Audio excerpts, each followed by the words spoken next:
In Ether chapter 12, Moroni comes to the Lord in prayer and has this very vulnerable moment. He says, Lord, I'm afraid the Gentiles will mock my words. I'm afraid they'll make fun of them because of my weakness in writing, because, I'm not a very good writer.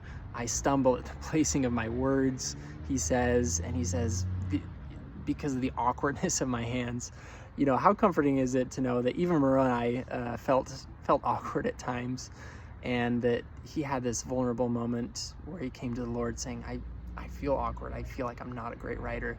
And then he compares himself to the brother of Jared. He says, my writing's not like his. He was an incredible writer, so powerful that men would be overcome to read what he wrote. And he says, I'm not like that. And so another very relatable emotion of comparing to someone you feel like is better than you, which I feel so often. And the Lord says to him, he says, my grace is sufficient for the meek and for the humble. And if you are humble, I will make weak things become strong. And what a powerful promise. So if you are feeling awkward, if you're feeling like you're inadequate, you're just not up to the task, whatever it is that might be, then just remember the Lord's promise that his grace is sufficient. His grace is enough for the meek and for the humble.